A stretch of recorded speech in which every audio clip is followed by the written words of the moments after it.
বলে কেউ যদি প্রস্রাব করে পায়খানা করে অপবিত্র থাইকা যায় তাহলে তার রিজিক কমা যায়। কি কমে? তো তোমার রিজিক কমতো না কেন? তোমার কামাই কমতো না কেন? তুমি টাইট প্যান্ট পরে তুমি রাস্তার পাশে কুত্তাছ এমনি মতো, তুমি এমনি মতো, কি কথা কন না কেন? ফানি লোনের সময় আছে তোমার? তার মানে তুমি তোমার ইনকাম কমে যাওয়ার কারণ আল্লাহর দোষ দাও কেন? দোকানে বসতেছো বলছো আরে আল্লাহ সবার দিকে চায়, আমার দিকে চায় না, তাহলে দোষ কি আল্লাহর না নিজের? কথা ঠিক আছে তো? তার মানে অপবিত্রতা থাকা প্রস্রাব পায়খানা থেকে এটা কি কমার কারণ? রিজিক কমার। তার মানে প্রস্রাব করে যারা বাচ্চারা আছে, যারা যুব সমাজ আছেন, মুরব্বী সমাজ আছেন, বিশেষ করে অনেক বুড়া মানুষ আছে, এমন করে বয়স হয়ে গেছে, এ জানে না বয়স হওয়ার পর এর প্রস্রাব একসাথে হয় না। যদি সম্ভব না 100% আপনি প্রস্রাব করার পর আপনার প্রস্রাবের নালি দিয়ে আপনি যদি 40 কদম প্রস্রাব করার পর না হাঁটেন, এক ফোঁটা করে হলো প্রস্রাব আপনার কাপড়ে পড়বে। কথা কি বুঝতে পারতেছেন? আর সহজভাবে বোঝাই দেয়, একটা গ্লাস নিবেন হাতে, এক গ্লাস পানি নিবেন, নিয়ে গ্লাসের পানিটা পুরোটা ফেলাই দিবেন। পুরোটা পানি যদি গ্লাস কাইট করে ফেলাই দেয়, গ্লাসের পানি আছে আছে গ্লাসটা রাইখে দিয়েন, রাইখে দিয়ে 1 মিনিট পরে আবার গ্লাসটা কাইট করেন, দেখেন তো পানি পড়েনি, পড়তো না দিয়ে 1 ফোঁটা, সেম তো। বুঝতে পারতেছেন বিষয়গুলা? এজন্য আল্লাহ রসুল ডিলা কুলুপ করাকে সুন্নাহ বলছেন। সুন্নাহ কি করা? ডিলা কুলুপ করা কি সুন্নাহ। টিস্যু ব্যবহার করেননি? পকেটে আসেনি টিস্যু? আমার মনে আছে আমি 2017 সালে যখন এসএসসি পরীক্ষা দিয়ে আমি জুমার ইন্টারভিউ দিতে গেছি, আমার সাথে কুমিল্লা আলিয়া থেকে ডাবল কামিল করছে, তাফসিরে কামিল করছে, ফেকাতে কামিল করছে কুমিল্লা আলিয়া থেকে, সরি হাদিসে এবং ফেকাতে কামিল করছে।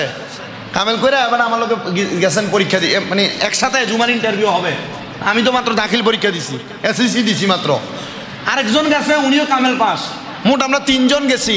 তো 3 জন যাওয়ার পর তো আল্লাহ রহমত হলে, এটা আল্লাহর হয়তো কুদরতি লীলা খেলা, আমরা 3 জন একসাথে মসজিদে গেছি।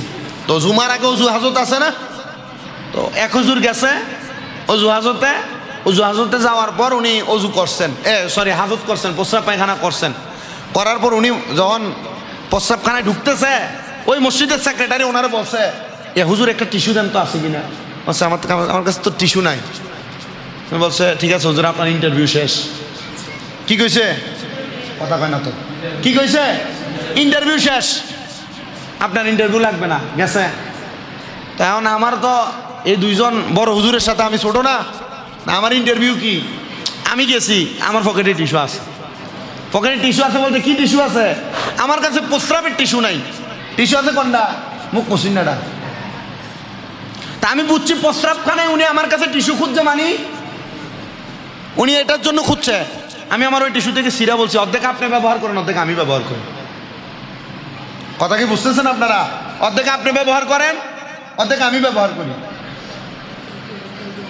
ঠিক আছে, ব্যবহার করেন, দিলাম। উনি ওনার মতো। ওই হুজুর আর ওয়াশরুমে যায় নাই। ওই হুজুর ইন্টারভিউ কি শেষ না? তো 3 জন গেছি তো আমরা। এবার আরেক হুজুর যে আছে, তো এবারে আমারে কইছে, এবারে মোটামুটি বাতেল ফোনতে আর কি মিলাদ ক্যাম্প করে না, তা আমার কইছে তুমি প্রথম ওয়াজ করো, এরপর আমি কদ্দুর করবো। তো আমি 15 মিনিট ওয়াজ করছি।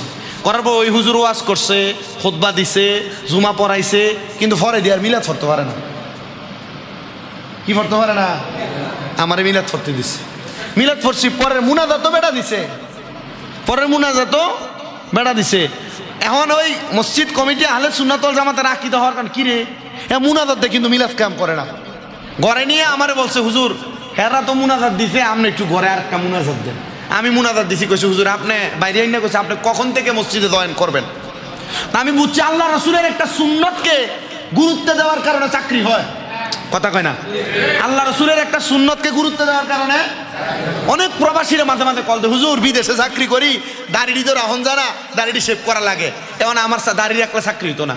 আমি কইছি আপনার আরেকটা চাকরি ব্যবস্থা হওয়ার আগ পর্যন্ত কোনো রকম থাকেন, আরেকটা চাকরি যেখানে দাড়ি রাখা যাবে এমন একটা চাকরি ব্যবস্থা কইরা আপনি সেখানে চলে যান। অনেক সময় বিদেশিদেরকে উত্তর দিই। তা আমরা যে বিষয়গুলো মূলত অপবিত্রতার যে বিষয়, যে টিস্যু ব্যবহার, ডিলাগুলো আগে মানুষে মাটি দিয়ে বানাইতো না, রোদি দিয়ে রাখতো না, এখন আর এটি চলে না। ওই বেশি দূরের গ্রামে টামে গেলে মোটামুটি একটু দেখা যায়, কিন্তু এগুলো এখন নাই। আল্লাহ আমাদেরকে নিজেদের জন্য হইলেও এগুলার প্রতি গুরুত্ব দেওয়ার তৌফিক দান করুন। আরো মোহাব্বতের আওয়াজে পড়েন আমিন। সময় অধিক পরিমাণ অতিবাহিত হয়, তবু একটু শর্টকাট আর কয়েকটা কথা বলে শেষ করছি।